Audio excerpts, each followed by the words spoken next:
ألم تر كيف ضرب الله مثلا كلمة طيبة كشجرة طيبة أصلها ثابت وفرعها في السماء.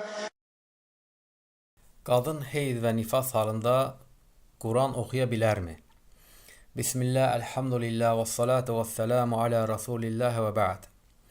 Bu məsələ ixtilaflı məsələlərdəndir. Cumhurun görüşü ondan ibarətdir ki, caiz deyil. Yəni, qadın heyz, nifas halında Quran-ı Kərimi oxuya bilməz.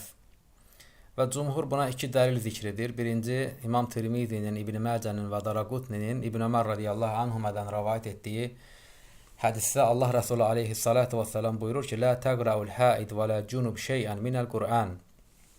Heyz və cunub olan kəs Qurandan heç bir şey oxuya bilməz. İkinci dəlil, cumhur qadında olan bu halı, yəni heyz və nifas halını cunub halı ilə qiyas edir.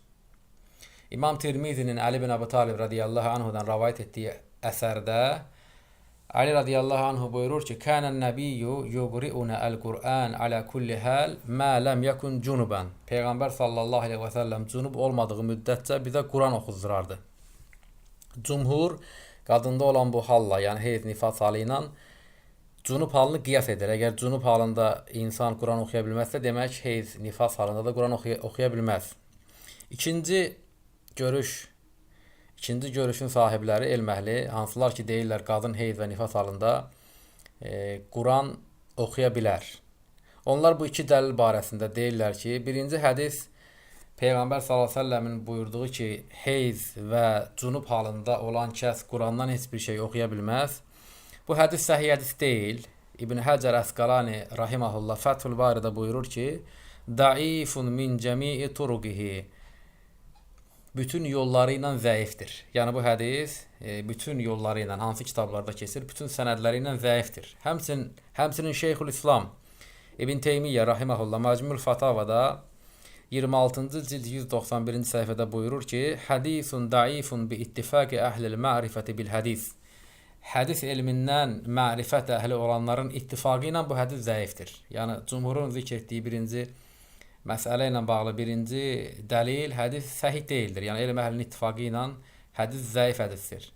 İkinci dəlilə gəldikdə ki, yəni insanın cunub halı ilə qadının heyz nifas halını qiyas etmək, bu qiyas doğru qiyas deyil. Çünki insanın cunub olması öz ixtiyarında olan bir şeydir. İhtilam halı, yəni özündən asılı olmadan cunub olmaq istisna.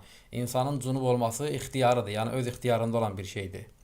Və həmçinin insan cunub olduqdan sonra istədiyi vaxt qüsl alıb, yəni həmən haldan çıxa bilər. Lakin qadının heyz olması, nifas olması qadının ixtiyarında olan bir şey deyil. Qadının təbiətində olan bir şeydir və zamanı da uzundur. Yəni istədiyi vaxtı qadın qüsl alıb, heyz və yaxud da nifas halından çıxa bilməz.